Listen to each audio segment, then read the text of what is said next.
The stars looked peaceful in this quiet corner of space. Two human transport vessels moved slowly through the neutral corridor, their engines humming softly. Inside the larger vessel, 42 children sat in rows, their faces pressed against the windows as they watched the stars drift by. Captain Ha-Jun stood on the bridge checking the navigation displays. He was a calm man with gray hair at his temples. His uniform was simple and clean. Behind him, Teacher Bo-Ra helped a young girl named Ji-Won adjust her safety belt. "How much longer until we reach the station?" Ji-Won asked. Her eyes were bright with excitement. "About 3 hours," Bo-Ra replied with a warm smile. "Then you will see the biggest telescope in this sector." The children chattered happily about what they would see. This was their first big trip away from Earth. They had studied space for months in school. Now they would finally visit a real research station. On the bridge, a warning light started blinking. Ha-Jun looked at the sensor display. His expression did not change, but his hand moved to the communication panel. 6 vessels approaching, his co-pilot said quietly. Vrexian military configuration. Ha-Jun nodded slowly. He pressed a small button under his desk.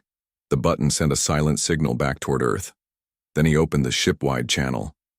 "Teacher Bo-Ra, please keep the children in their seats. Keep them calm and away from the windows." His voice was steady and quiet. Bo-Ra understood immediately. She began organizing a game that would keep the children focused on her instead of the windows. Far ahead, General Kalthos sat in his command chair aboard the lead Vrexian warship. His skin was dark green and covered with scales. His eyes were yellow and sharp. He watched the human vessels on his screen with satisfaction. "2 vessels, Commander Vexra," Kalthos said. "Barely armed, moving slowly through our patrol zone." Vexra stood beside him. She was smaller than Kalthos, but her eyes were more careful. "General, these are registered as civilian transports. Should we simply scan them and let them pass?" Kalthos laughed. It was a rough, harsh sound. "Civilian transports make excellent leverage. The humans have been difficult in our territorial negotiations. Perhaps some hostages will make them more reasonable. But General, this is a neutral corridor, which gives us perfect deniability." Kalthos waved his clawed hand. "Send the intercept order. Boarding teams ready." The Vrexian warships moved forward quickly. They surrounded the human vessels in a tight formation. Kalthos watched as his ships blocked every escape route. On Ha-Jun's bridge, the communication panel lit up. A harsh Vrexian voice came through. "Human vessels, cut your engines. Prepare to be boarded. Any resistance will be met with force." Ha-Jun looked at his co-pilot. "Cut engines. Open the docking ports." "Captain?" The co-pilot looked surprised. "Do it," Ha-Jun said quietly. "We have children aboard. No heroics today." The human vessels went silent. Their engines stopped. The docking ports opened without any struggle. Kalthos smiled, showing his sharp teeth. "See? Humans are weak when you show them strength. They surrender immediately." Vexra said nothing, but her expression was troubled. Vrexian soldiers in heavy armor poured through the docking ports. They moved through the ships with weapons ready, but they found no resistance. The small human crew stood with their hands visible, making no threatening moves. The boarding team leader contacted Kalthos. "General, both vessels secured. Minimal crew, no weapons. They surrendered without any fight." "Excellent. What cargo are they carrying?" There was a pause. "General, you should see this yourself." Kalthos frowned. He transported to the human vessel with Vexra and intelligence officer Thrax. They walked through the corridors. The ship was clean and bright. Everything looked civilian and harmless. They reached the main cargo area.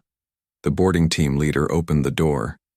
Inside, 42 children sat in neat rows. They looked up at the Vrexian soldiers with wide eyes. Some looked scared. Others looked curious. Teacher Bo-Ra stood in front of them protectively. 2 other teachers stood at the sides. Kalthos stared. "What is this?" Captain Ha-Jun stood calmly nearby, his hands behind his back. "This is a school field trip, General. These children are students. We are taking them to visit the research station in the next sector." "Children." Kalthos repeated. He looked at Vexra. Vexra's face had gone pale. General, perhaps we should let them continue their journey. No, Kalthos's eyes gleamed. This is even better than I thought. Human children. The humans will give us anything to get their young ones back safely. Thrax stepped forward. He was a thin Vrexian with quick, nervous movements. General, I should check the human diplomatic protocols regarding... I know the protocols, Kalthos snapped. These vessels entered our patrol zone. Technically, we have every right to inspect them and hold them for investigation. Hajun spoke again. His voice was still calm, but there was something in his eyes. General, I strongly advise you to reconsider. These are children. Let us continue to the station. There is no need for this to become an incident. Is that a threat? Kalthos stepped closer. You are in no position to threaten anyone, Captain. It is not a threat, Hajun said. It is advice. The two stared at each other. Hajun's expression never changed. He looked almost sad. Kalthos turned away. Take them to the holding area. Guard them well, but do not harm them. They are valuable cargo now. The Vrexian soldiers began moving the children. Bora stayed close to them, speaking softly and keeping them calm. The children were scared now, but they stayed quiet and followed instructions. Little Jiwan looked back at Captain Hajun. He gave her a small nod and a tiny smile. Somehow that made her feel less afraid. Back on his command ship, Kalthos immediately sent a message to Vrexian High Command. He explained his capture proudly. He listed all the advantages this would give them in negotiations. Vexra watched him with growing concern. General, the human captain seemed very calm. Too calm. He is calm because he knows he has lost, Kalthos said. He is a professional. He surrendered to protect the children. Very noble, very human, and very stupid. Thrax was working at his console, his movements quick and worried. General, I am pulling up the human diplomatic database. There are several historical precedents that we should review before... Later, Kalthos waved him off. First, we send our demands to the human government. They will pay whatever we ask. In the holding area, Bora sat with the children. They huddled together, scared, but trying to be brave. She told them stories and led them in quiet songs. Jiwan whispered to the boy next to her. Captain Hajun pushed a button before they came. Did you see it? What kind of button? The boy asked. I don't know. But he looked at it like it was important. Bora heard them but said nothing. She simply held them closer and kept singing softly. On the bridge of his captured ship, Hajun stood under guard. The Vrexian soldiers watched him carefully, but Hajun just looked out the window at the stars. He knew his distress signal had gone out the moment the Vrexian ships appeared. He knew it had reached Earth by now. He knew what was coming, and he knew that General Kalthos had just made the worst mistake of his life. The command center on Earth was always busy. Officers moved between displays. Lights blinked on hundreds of screens. Ships reported in from across human space. Everything ran smoothly like a well-built machine. Admiral Yuna sat in her office above the command floor. She was reviewing supply reports when the alert came. The sound was different from normal alerts. This one was sharp and urgent. She pressed the communication button. Report. Admiral, we have received a distress beacon from transport vessel Morning Star. Captain Hajun commanding. Yuna sat up straighter.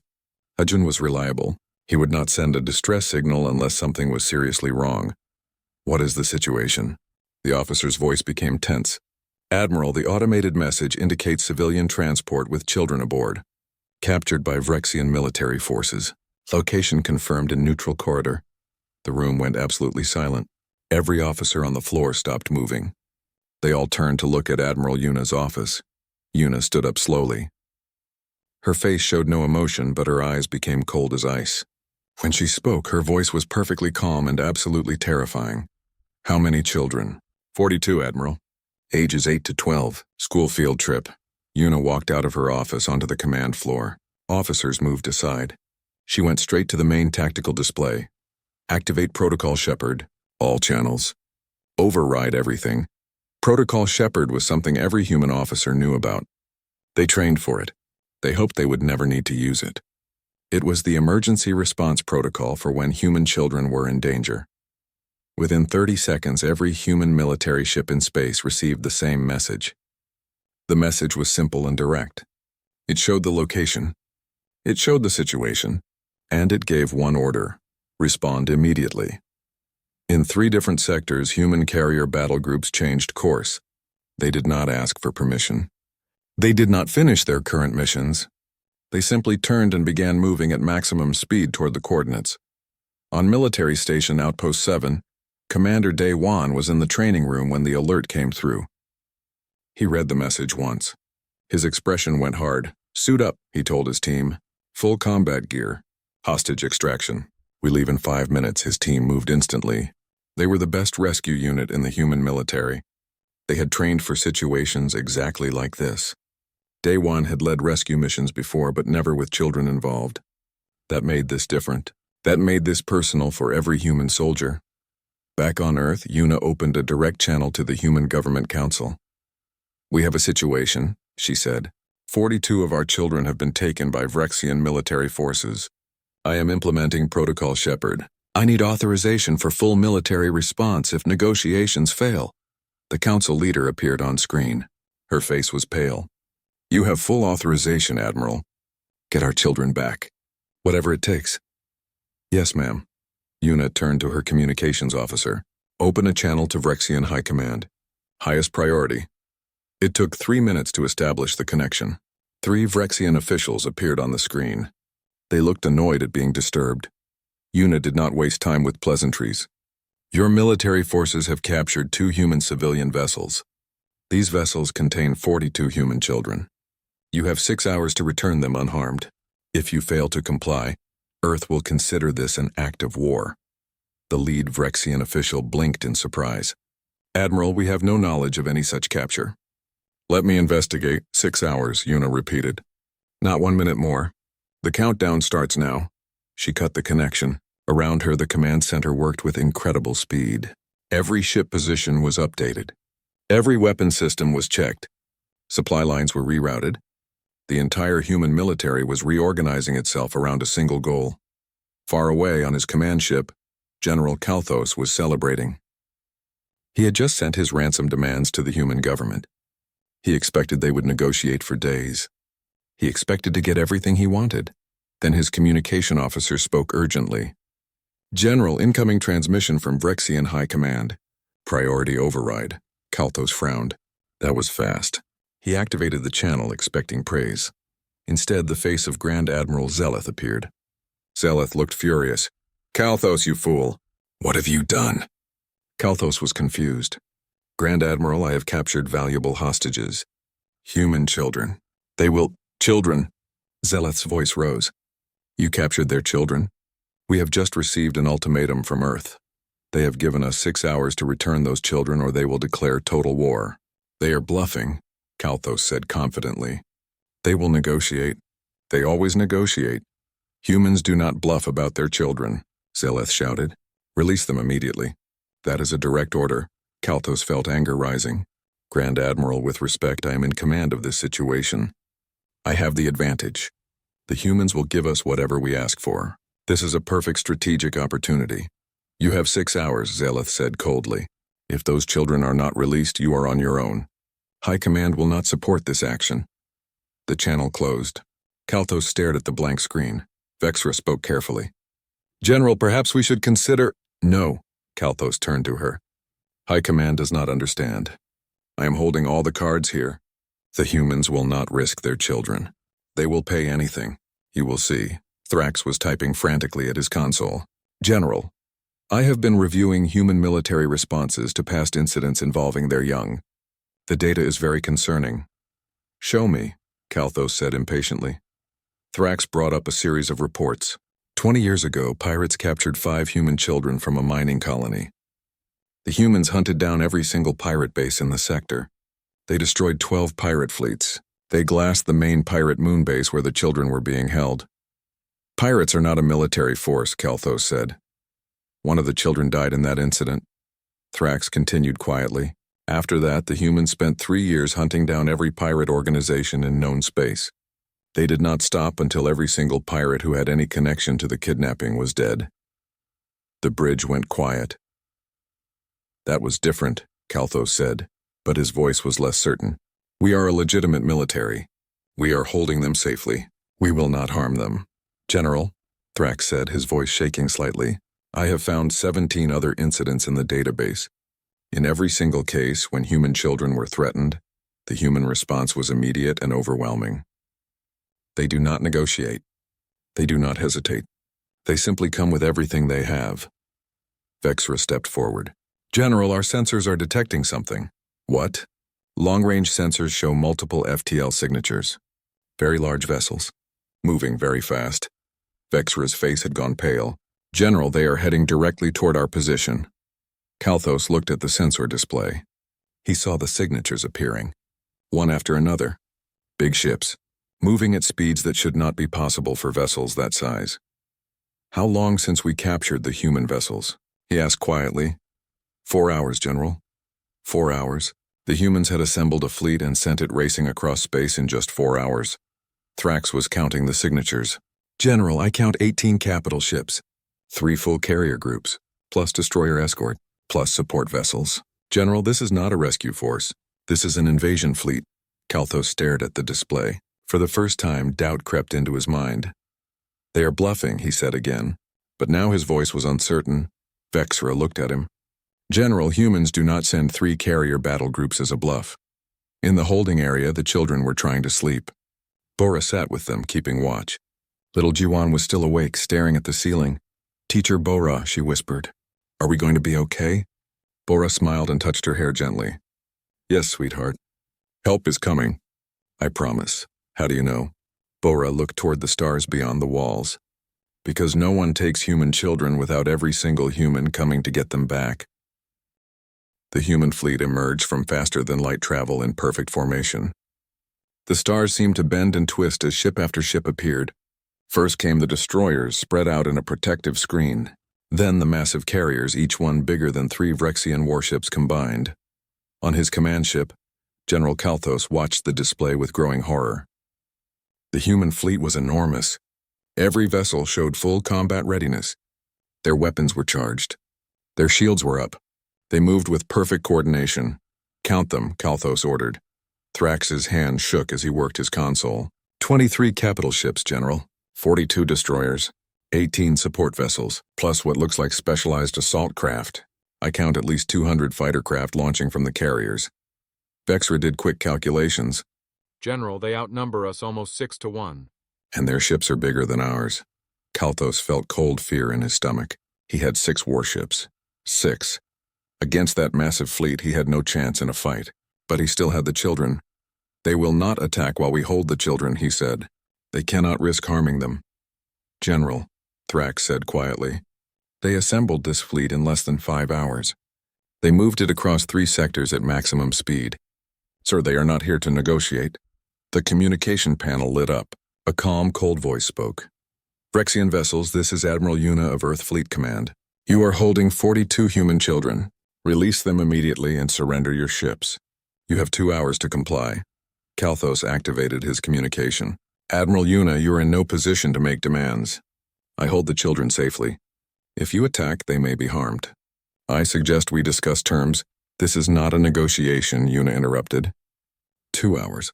"After that, we will take the children by force. Your ships will be destroyed. You personally will face trial for kidnapping. There will be no third option. If you attack, the children might be hurt in the crossfire. Then you should surrender now to keep them safe." Yuna's voice was ice. 2 hours, General. I suggest you spend that time thinking carefully." The channel closed. Kalthos turned to his officers. "Contact Vrexian High Command again. We need reinforcements immediately."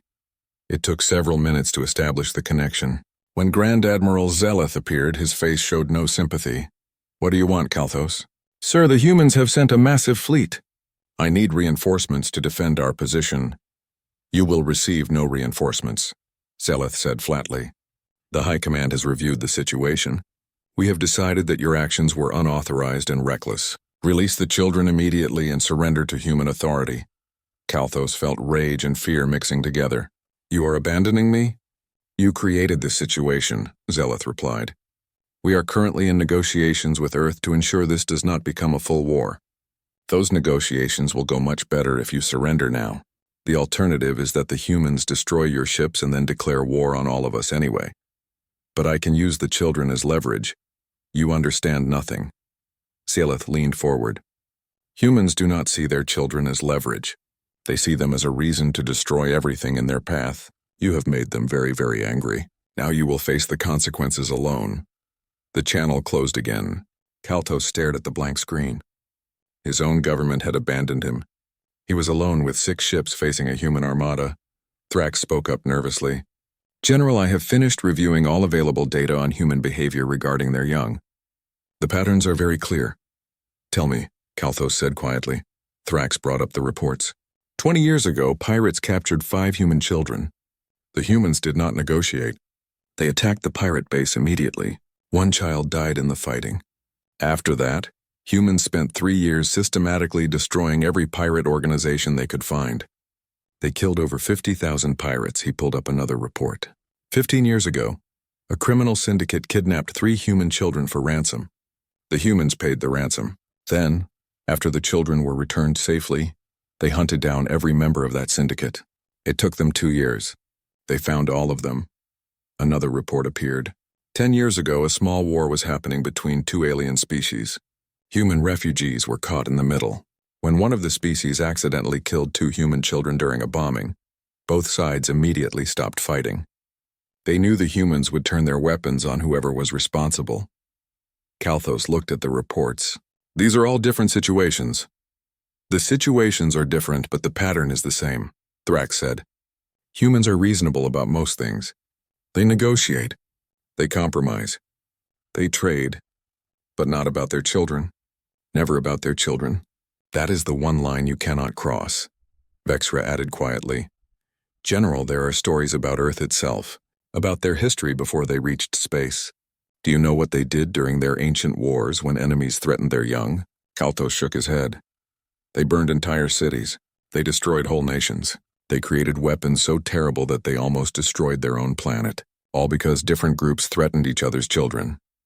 Vexra looked at the display showing the human fleet. That instinct did not go away when they reached space, General. It only got stronger. Kalthos felt the weight of his mistake settling on him. He looked at the time display. 1 hour and 30 minutes remaining. Options, he said. Give me options, Thrax spoke first. We could try to jump to faster than light speed and escape. The humans have deployed FTL interdiction fields, Vexra said. We detected them 30 minutes ago. We cannot jump while those are active. We could fight, suggested one of the weapons officers. Against 6-to-1 odds? Vexra shook her head. We would last perhaps 15 minutes, and the children might be hurt or killed in the battle. We could threaten to harm the children if they attack, another officer said quietly. Everyone looked at him. The officer swallowed nervously under their stares. No, Kalthos said firmly. We are soldiers, not monsters. I will not harm children. At least he had that much honor left. Then we have only one option, Vexra said. Surrender. Release the children. Face human justice. No. Kalthos stood up. There must be another way. We just need to think. A new alarm sounded. The tactical officer looked up in surprise. General, I am detecting small craft launching from one of the human carriers. They are using stealth technology.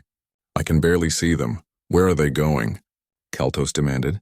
The officer tracked them for a moment. Then his face went pale. General, they appear to be heading directly toward the captured transport vessels. Toward the children. Kalthos spun to look at the time display. They still have over an hour. Apparently they have changed their mind, Thrax said. His voice was shaking. General, those are assault craft. They're going to try to take the children by force. In the holding area, Bora felt something change. She could not explain it, but she knew help was close. She gathered the children closer. Stay together, she told them softly. Stay quiet. Everything is going to be fine. Jiwan looked up at her. Are they coming? Bora nodded. Yes, sweetheart. They are coming. On the human carrier, Commander Daewon checked his team's equipment one final time. 30 soldiers in full assault gear. The best rescue specialists in human space.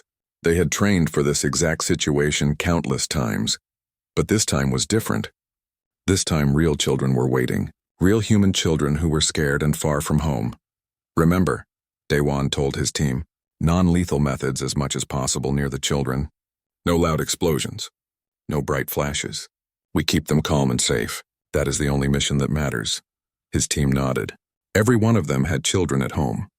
Every one of them understood what was at stake. The assault craft moved silently through space toward the captured vessels. Their stealth systems made them nearly invisible. Their pilots were the best in the fleet. On the Vrexian command ship, Kalthos watched them approach. He could barely see them on his sensors. They were ghosts sliding through the darkness. Should we fire on them? His weapons officer asked. Kalthos thought about it. If he fired, he might hit the assault craft, but he might also hit the transport vessels. He might hurt the children, and if he hurt the children, that massive human fleet would destroy him instantly. No, he said quietly. Hold fire, he had lost. He knew it now. The humans were coming for their children, and nothing he could do would stop them. Vexra looked at him. For the first time since this began, she saw understanding in his eyes. They are not going to stop, are they? Kalthos asked quietly. No, General, Vexra replied. They are not going to stop. They will do whatever it takes. That is what it means to cross the line with humans. Kalthos sat down heavily in his chair. He watched the assault craft move closer to the transport vessels. He watched his dream of glory disappear. He had captured human children, and now he would pay the price. The assault craft moved through space like silent shadows. Inside the lead craft, Commander Daewon checked his weapons one last time. Everything was set to non-lethal mode. Stun rounds instead of bullets. Electric pulse instead of lasers. Nothing that would make loud noises or bright flashes to scare the children. His team sat quietly, each soldier focused on the mission. They had practiced this rescue 100 times in simulation. But simulations were different. This time, real children were depending on them. 30 seconds to contact, the pilot announced softly. Daewon activated his communication to the entire assault team. Remember, smooth and quiet. We are not here to fight. We are here to bring children home. 6 assault craft approached the 2 transport vessels from different angles. The Vrexian guards on those ships never saw them coming. The stealth technology was too good. On the Vrexian command ship, General Kalthos watched helplessly. He could barely track the assault craft on his sensors. They were attaching to the transport vessels now, connecting to the airlocks. General, should we send troops to defend the transport vessels? Vexra asked. Kalthos thought about it. His guards on those vessels were regular soldiers. The humans were sending their best special forces. If fighting started near the children, someone might get hurt. A bullet might go wild. A child might be caught in the crossfire. And if a child died, that human fleet would destroy everything. No, Kalthos said quietly. Tell our troops on the transport vessels to stand down. Do not fight near the children. Vexra looked at him with something like respect. At least he was, protecting the children now, even if it was too late to save himself. The assault craft attached to the transport vessels with soft magnetic clamps. The airlocks connected perfectly. Inside the craft, red lights turned green. Go, Daewon ordered. The doors opened. Human soldiers poured through. They moved with incredible speed and precision. Each team had specific objectives. Each soldier knew exactly what to do. The Vrexian guards on the first transport vessel heard the airlock open. They turned, weapons ready. Then they saw the human soldiers and hesitated. These were not regular troops. These were elite commandos in full combat gear. One Vrexian raised his weapon. A human soldier fired first. A small dart hit the Vrexian in the chest. He fell instantly, stunned, but alive. The other Vrexian guards received the message from Kalthos at that moment. Stand down. Do not fight. They dropped their weapons and put their hands up. The human soldiers moved past them quickly, securing each guard with plastic restraints. No one was hurt. No shots were fired except the stun rounds. Daewon led his team toward the holding area where the children were kept. They moved swiftly but carefully, checking each corridor. The transport vessel was not large. It took them less than 2 minutes to reach the holding area. One Vrexian guard stood outside the door. He looked terrified. When he saw the human soldiers, he immediately dropped his weapon and stepped aside. Smart choice, Day One said. He nodded to his team. Open the door.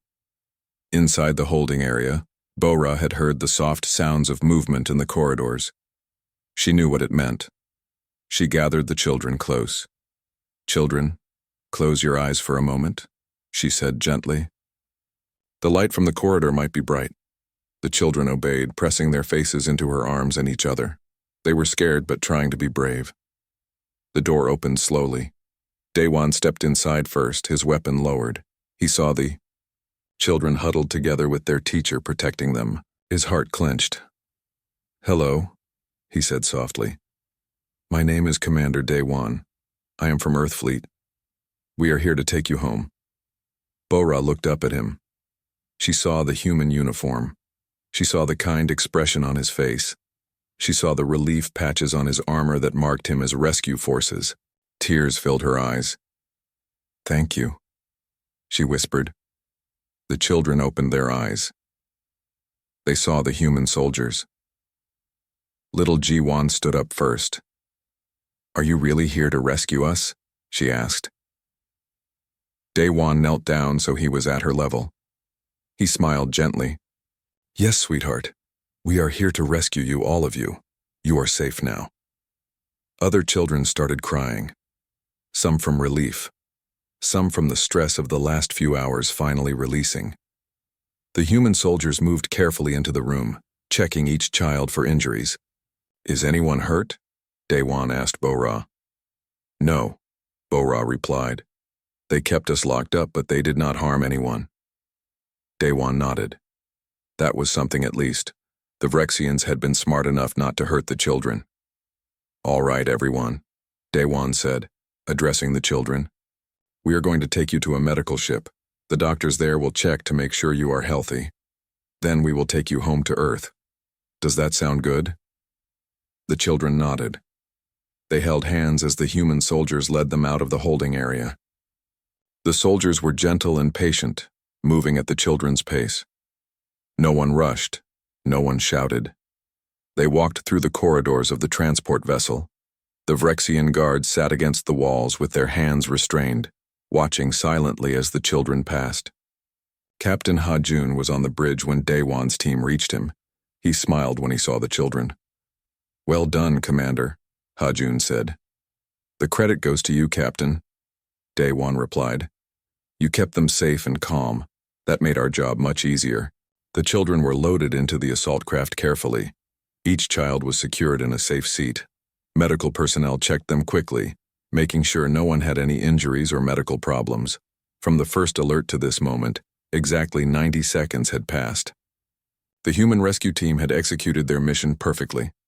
On the Vrexian command ship, Kalthos watched as the assault craft detached from the transport vessels. His sensors tracked them as they returned to the human fleet. They have the children, Thrax reported, all 42 plus the teachers and transport crew. No casualties on either side. Kalthos sat back in his chair. It was over. The humans had their children back. Now he would face the consequences. The communication panel activated. Admiral Yuna's face appeared. General Kalthos, she said. Her voice was still cold but less angry now. We have recovered all children. They are unharmed. I acknowledge that your forces did not resist the rescue operation and did not harm the children while they were in your custody. Kalthos nodded slowly. I am glad they are safe. However, Yuna continued, you did capture them. You did hold them against their will.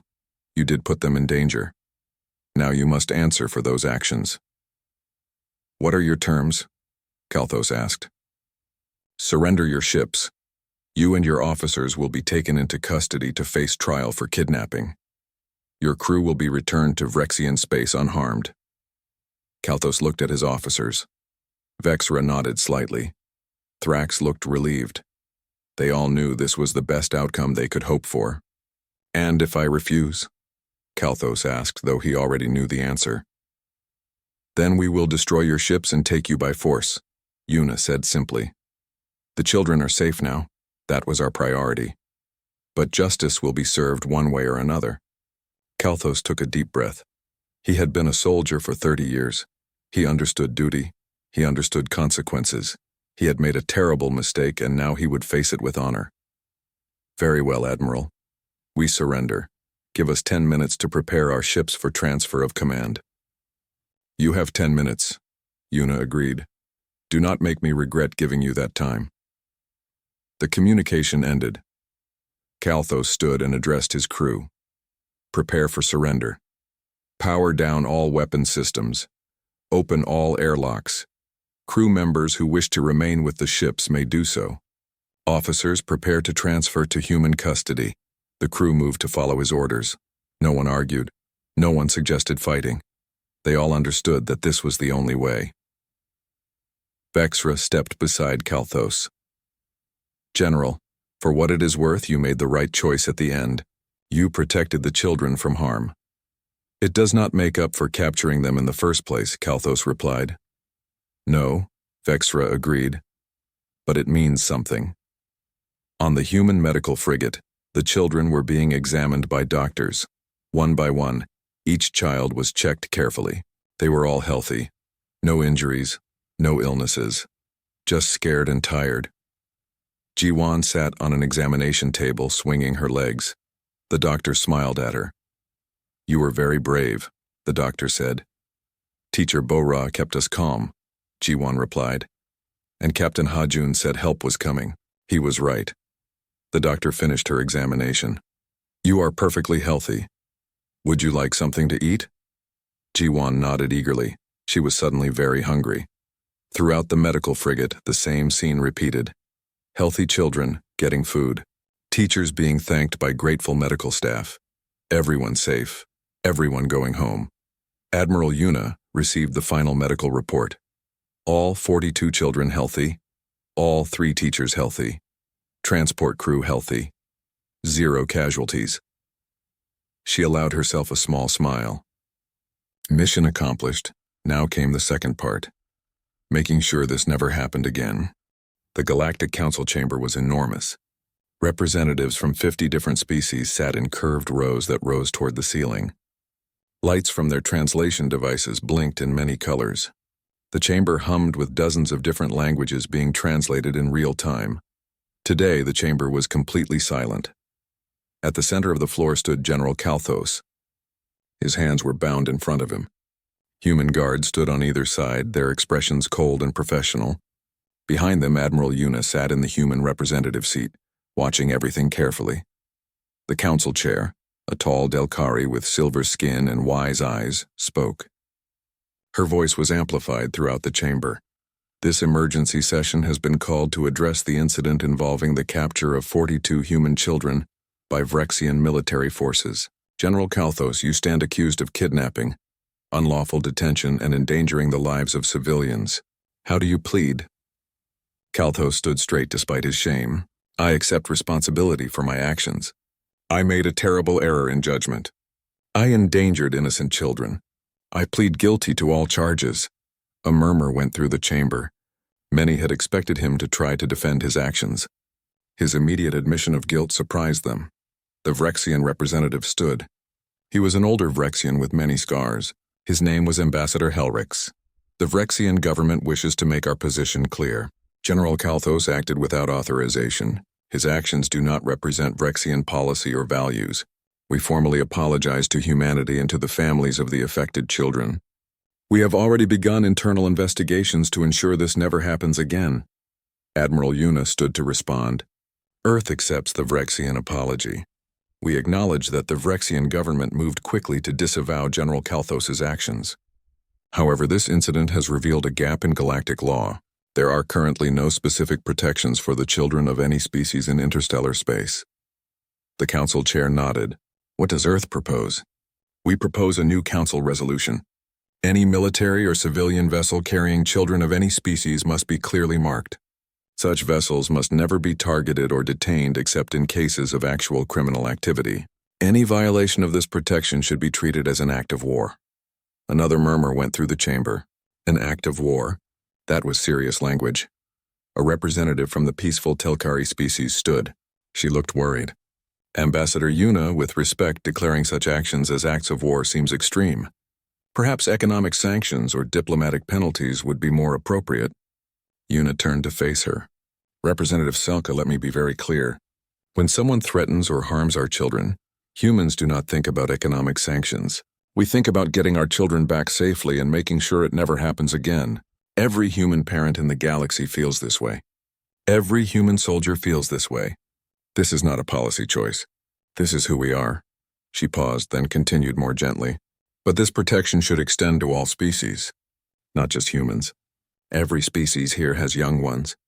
Every species here would want their children protected. This resolution benefits everyone. The Delcari chair considered this. The proposed resolution would apply to all species equally. Yes, Yuna confirmed. Any child of any species.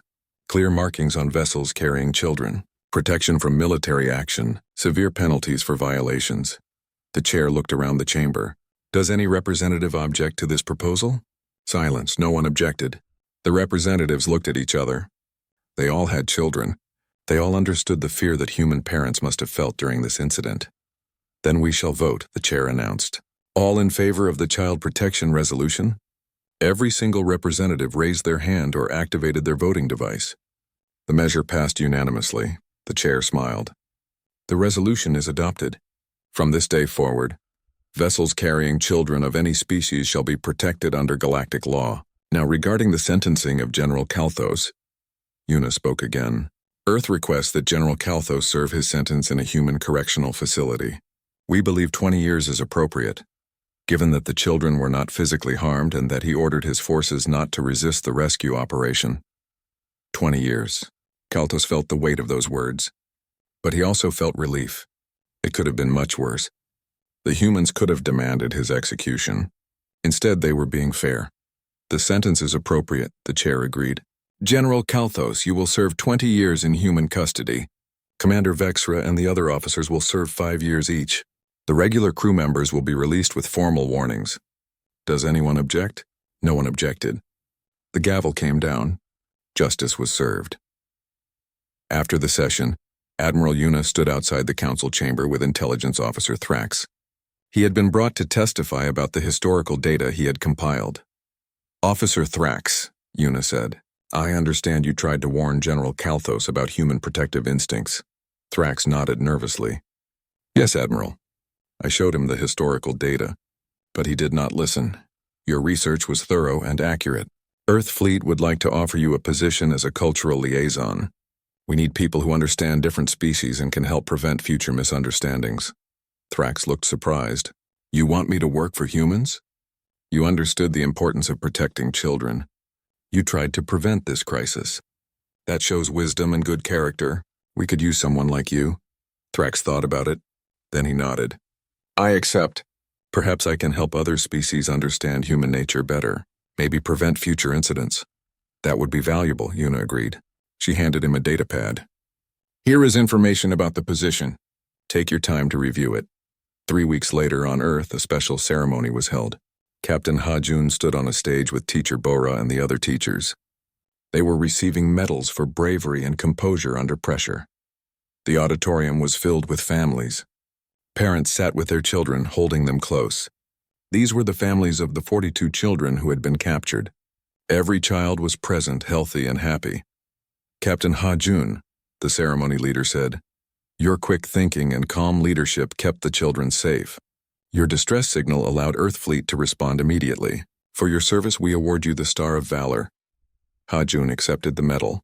Then he spoke to the audience. I did what any captain would do. I protected my passengers. But the real heroes are the teachers who kept the children calm, and the rescue teams who brought them home. And most of all, the children themselves who were brave and strong through a frightening experience. The audience applauded. In the front row, little Jiwan sat with her parents. She clapped loudly. She had written a school report about her adventure.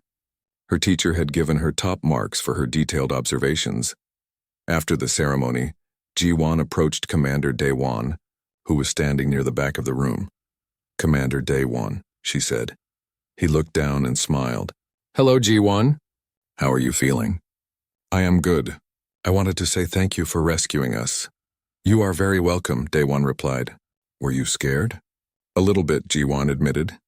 But Teacher Bora said you would come. And you did.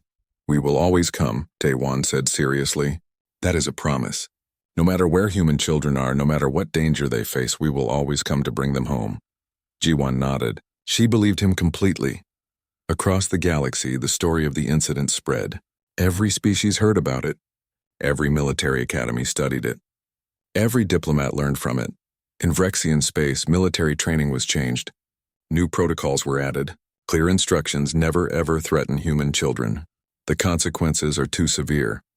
In Telkari space, parents felt grateful for the new child protection resolution. Their own children would be safer because of what happened. In Delkari space, philosophers wrote essays about the human protective instinct. They compared it to the fierce loyalty Delkari showed to their family groups. They concluded that humans were not so different after all. In criminal organizations across the galaxy, the message was clear. Human children are absolutely off limits. The cost of crossing that line is total destruction. Intelligence Officer Thrax began his new job with Earthfleet. He created training programs for alien species about human culture. His most popular lecture was titled, Understanding Human Red Lines. In that lecture, he explained, humans are reasonable. Humans are diplomatic. Humans prefer peaceful solutions. But humans have absolute limits, and the most absolute limit is their children. Cross that line, Thrax would say, and you will see a side of humanity that you never want to see. They will come with everything they have. They will not stop. They will not negotiate. They will simply come and take their children back. And then they will make sure you never threaten children. Again, his lectures became mandatory viewing for all new officers in every military in the galaxy. Admiral Yuna returned to her duties at Earthfleet Command. She received thousands of messages from grateful parents. She answered as many as she could, always with the same message. Protecting children is not special. It is basic. It is what any decent being should do. But she also updated Earthfleet protocols. Response times were analyzed. Training was improved. New rapid deployment systems were developed. The goal was simple: